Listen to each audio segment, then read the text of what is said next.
नमस्कार दोस्तों। मैं पिंटू शर्मा आपका स्वागत करता हूं परिवर्तन क्लासेस मगहर के ऑफिशियल यूट्यूब चैनल में। इतिहास में हमारी क्लास ये तीसरा पार्ट है। इससे पहले हमने दो पार्ट पढ़ा है। इससे पहले हमने मोहम्मद गजनवी के बारे में पढ़ा था, और इससे मोहम्मद गजनवी से पहले हमने अरबों का आक्रमण में एक नाम पढ़ा था, मोहम्मद बिन कासिम। तो दो पार्ट हमने काफी अच्छी तरह से पढ़ा। चीजें कैसी शुरू हुई थी मोहम्मद बिन कासिम के समय, मोहम्मद बिन कासिम क्यों आक्रमण किया था भारत पर, उनका उद्देश्य क्या हुआ करता था, और मोहम्मद गजनवी भारत पर आक्रमण क्यों किया। गजनवी के बारे में हमने सारी चीजें पढ़ी थी। आज हम पढ़ेंगे मोहम्मद गौरी में कौन सी चीजें किस क्रम में शुरू हुई हैं। ध्यान से देखिए। मोहम्मद गौरी मोहम्मद गौरी 1173 ईस्वी में कहाँ का शासक बना? गौर का शासक। 1173 ईस्वी में ये शासक कहाँ का बना? गौर का। अच्छा, अगर आप थोड़ा सा चीजें ध्यान दें,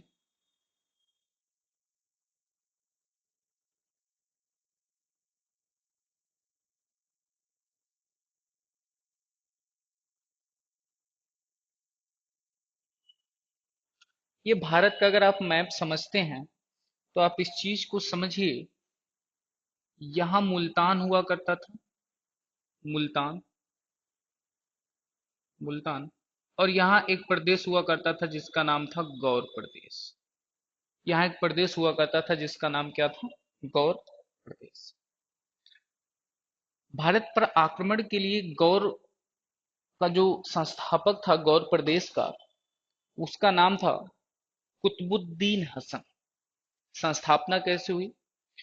मोहम्मद गजनवी भारत पर आक्रमण करके आया और वापस चला गया। गजनी साम्राज्य में मोहम्मद गजनवी के बाद कोई बहुत बड़ा उत्तराधिकारी नहीं हुआ, तो उसके साम्राज्य का बिखराव चालू हो गया मोहम्मद गजनवी के साथ।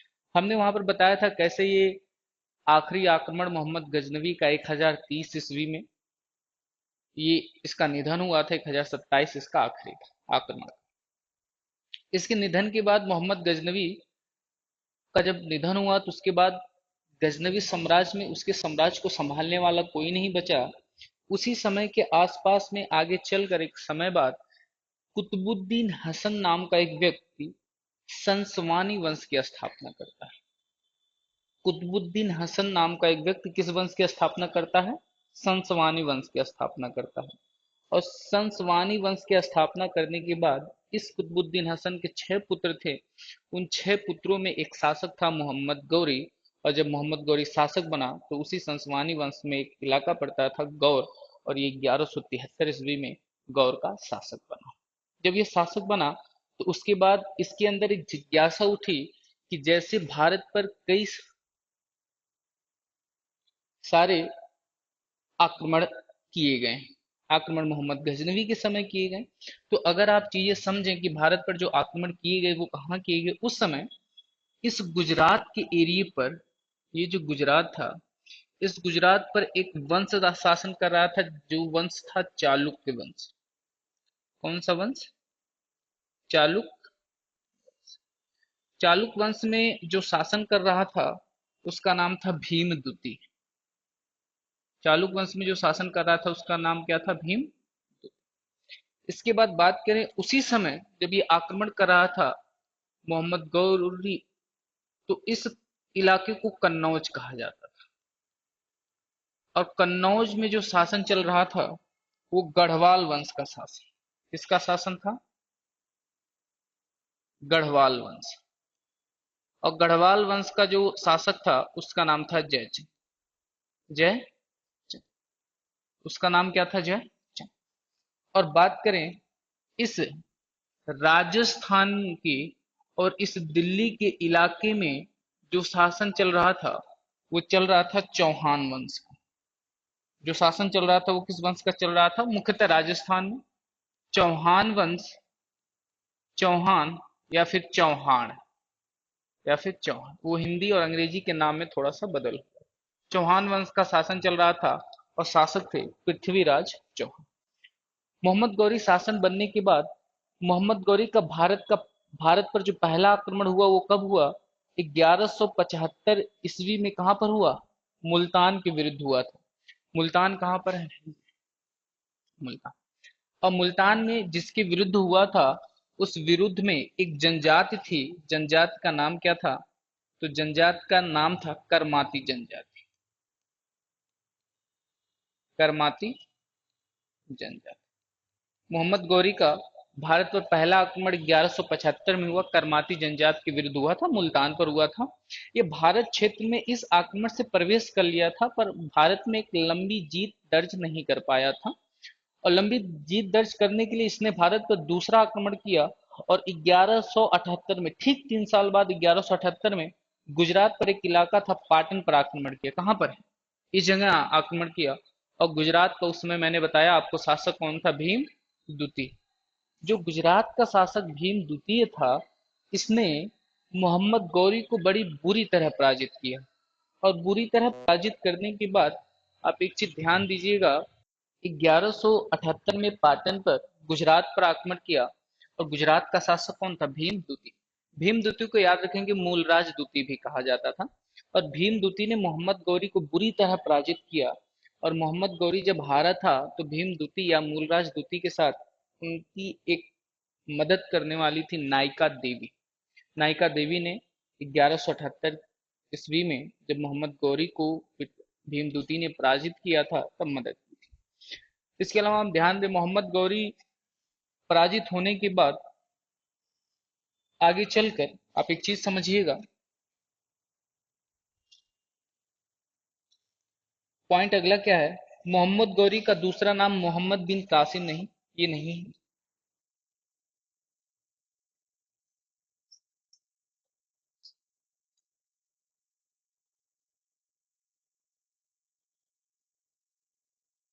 मोहम्मद बिन साम था।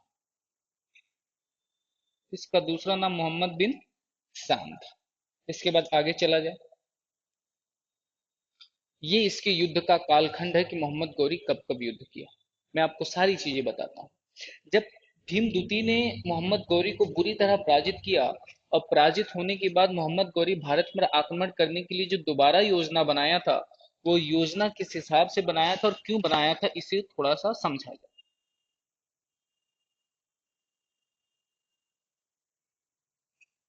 ये गुजरात का एरिया था, ये राजस्थान का एरिया था, यहाँ पर कन्नौज था। गौरी अपने आक्रमण का मुख्य उद्देश्य कन्नौज को मानकर आक्रमण किया था। आगे चलकर उसने 1191 ईस्वी में फिर आक्रमण किया मोहम्मद गौरी। जब 1191 ईस्वी में आक्रमण किया, तो ये युद्ध हुआ मोहम्मद गौरी और पृथ्वीराज चौहान। आप एक चीज याद रखिएगा, पृथ्वीराज पृथ्वीराज चौहान को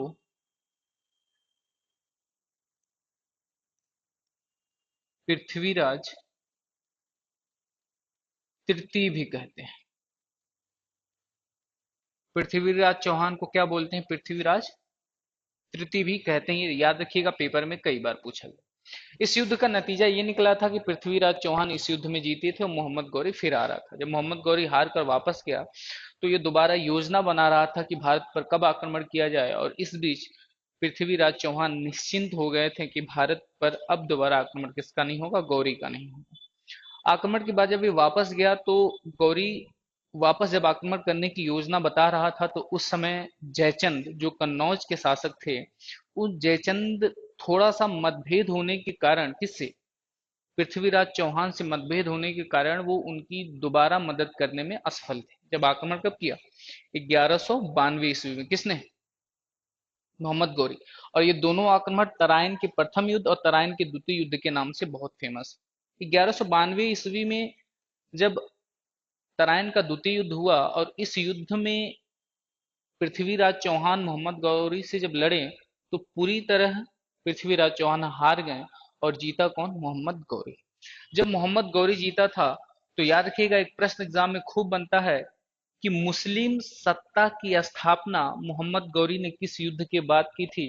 तो द्वितीय विश्व युद्ध नहीं, तराइन के द्वितीय युद्ध के बाद मोहम्मद गौरी ने मुस्लिम सत्ता की स्थापना किया था। आगे चलकर चंदावर का युद्ध हुआ। और चंदावर का युद्ध कब हुआ? 1194 में। चंदावर का युद्ध क्यों हुआ? क्योंकि गुजरात को जीतने के बाद उसका मेन उद्देश्य किसको जीतना था? कन्नौज को जीतना था। और कन्नौज को जीतने के लिए 1194 में गौरी और जयचंद के बीच युद्ध हुआ, और इसमें गौरी जीता, जयचंद हारे। और मोहम्मद गौरी का मेन उद्देश्य पूरा हुआ, क्योंकि वो जीतना किसको चाहता? गौरी को जीतना चाहता। जब तराइन के द्वितीय युद्ध में उसने मुस्लिम सत्ता की स्थापना कर दिया, यानी अब वो भारत पर रहेगा। सत्ता की स्थापना का मतलब अब मोहम्मद गौरी भारत पर रहेगा अपने सैनिकों के साथ। और जब इसने तराइन का तृतीय युद्ध हुआ, तराइन चंदावर का युद्ध 1194 के जीतने के बाद,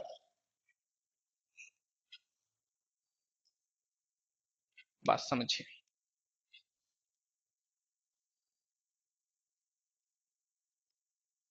चंदावर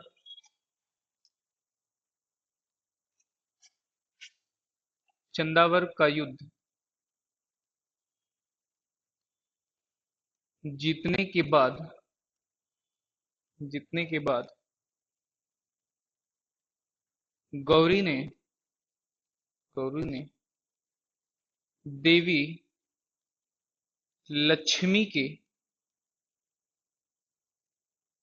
देवी लक्ष्मी के नाम का सिक्का चलवाया। ये चीज आप याद रखिएगा, पेपर में कई बार पूछा है कि गौरी ने किस युद्ध को जीतने के बाद देवी लक्ष्मी के नाम की सिक्का चलवाया था। तो चंदावर का युद्ध जीतने के बाद तो किसको हराया था? जयचंद को हराया था। जब तराइन के प्रथम और तराइन के द्वितीय युद्ध में पृथ्वीराज चौहान बुरी तरह, एक में जीते थे एक में हारे थे, जब तराइन के द्वितीय युद्ध में चौहान बुरी तरह हार गए थे, तो दो कहानियां बड़ी प्रचलित है। पहली कहानी प्रचलित है कि मोहम्मद गौरी इन्हें कैद में डाल देता है। दूसरी कहानी ये प्रचलित है कि मोहम्मद गौरी इन्हें अपने साथ अपने जीते प्रदेश में लेकर जाता है, और वहां पर इन्हें आंखों को अंधा करके इनसे शेरों को लड़वाता है, जिसपे पृथ्वीराज चौहान मूवी भी आई है, आप देखे होंगे। शेरों को लड़वाता है, और तब उस समय पृथ्वीराज चौहान के साथ एक उनके मित्र रहते थे जिनका नाम था चंद्र बरदाई। बहुत फेमस नाम है ये। तो एग्जामों में प्रश्न बनता है कि चंद्र बरदाई की पुस्तक कौन सी है जो पृथ्वीराज चौहान के साथ थे? तो उनका नाम था पृथ्वीराज रासो। चंद बरदाई की पुस्तक, चंद बरदाई की पुस्तक कौन सी है? पृथ्वीराज रासो। पृथ्वीराज चंद बरदाई की पुस्तक का नाम है पृथ्वीराज रासो, इसे हिंदी में लिखे थे। और पृथ्वीराज रासो को पूरा किसने किया? पूरा किया क्योंकि इन्होंने पूरा नहीं कर पाए थे, ये चौहान के साथ चले गए थे। जब चौहान को कैद में गौरी डाला था, तो चंद बरदाई को भी कैद में डाला था। तो पृथ्वीराज चौहान को पूरा किया था जलहड़ ने। कलहड़ नहीं है, जलहड़। चंद का बेटा था ये। जलहड़ ने पूरा किया। ये भारत के सारे जीते हुए प्रदेशों को अपने गुलाम सेनापतियों को देकर चला गया था। जब मोहम्मद गौरी अपने गुलाम सेनापतियों को देकर जा रहा था, मोहम्मद गौरी जा रहा था, तो 1206 में 1206 में भारत से जब ये वापस जा रहा था, तो पाकिस्तान के पश्चिमी इलाके में गख्खर जनजातियों ने इस पर हमला कर कर इसे मार दिया। तो एक प्रश्न बनता है कि मोहम्मद गौरी का अंतिम अभियान किस जनजाति या किसके खिलाफ था? तो याद रखिएगा, गख्खर जनजातियों के खिलाफ। मोहम्मद गौरी 1206 में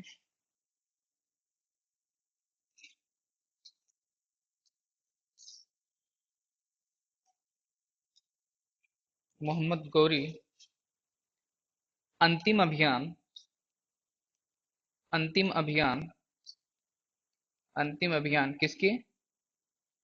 खक्खर खक्खर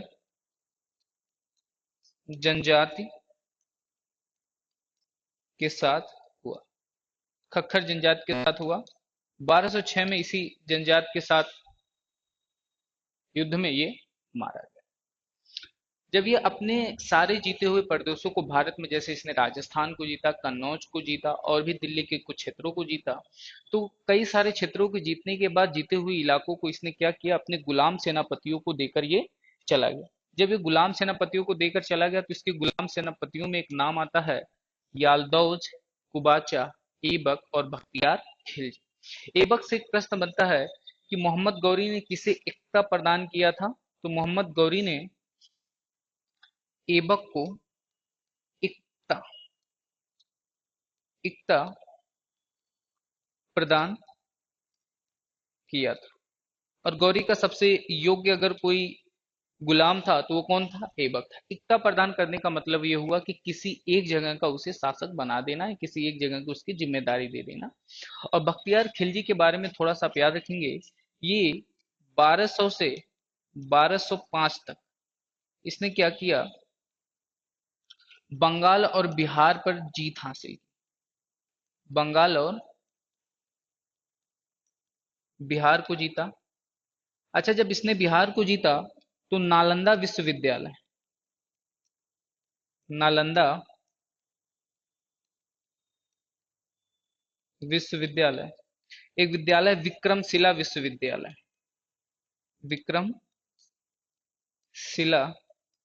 विश्वविद्यालय, विक्रमशिला विश्वविद्यालय, नालंदा विश्वविद्यालय और विक्रमशिला विश्वविद्यालय को ध्वस्त किया, ध्वस्त किया। पेपर में हजारों बार प्रश्न बन चुका है कि किस शासक ने या फिर किस आक्रमणकारी ने नालंदा विश्वविद्यालय या विक्रमशिला विश्वविद्यालय को ध्वस्त किया था? तो मोहम्मद गौरी का गुलाम था बख्तियार खिलजी। बहुत बार पेपर में प्रश्न बना है बख्तियार खिलजी। जब ऐबक का निधन हुआ, जब मोहम्मद गौरी का निधन हुआ और ऐबक बचा, तब ऐबक भारत में, चूंकि मुस्लिम सत्ता की स्थापना तो गौरी कर चुका था, तब भारत में जाकर ऐबक एक वंश की स्थापना करता है, गुलाम वंश। चूंकि ये गुलाम ही था तो एक वंश की स्थापना करता है ऐबक, गुलाम वंश। इसी गुलाम वंश को मापलुक वंश भी कहा जाता है, दास वंश भी कहा जाता है। और ये दिल्ली के आसपास के क्षेत्रों में शासक बना, और ये सारी कहानी दिल्ली सल्तनत में आती है। और इस दिल्ली सल्तनत में गुलाम वंश का जो संस्थापक बनता है वो कौन बनता है? ऐबक। तो आगे जो भी अध्याय शुरू होगा वो शुरू होगा दिल्ली सल्तनत। और मिलेंगे तब तक हम नेक्स्ट वीडियो में। और याद रखिएगा, तैयारी करते रहिए, कंटेंट काम है हमारा देना, हम आप तक पहुंचाते रहेंगे। हम मिलेंगे नेक्स्ट वीडियो में। चैनल में पहली बार है तो चैनल को सब्सक्राइब जरूर कीजिएगा। धन्यवाद।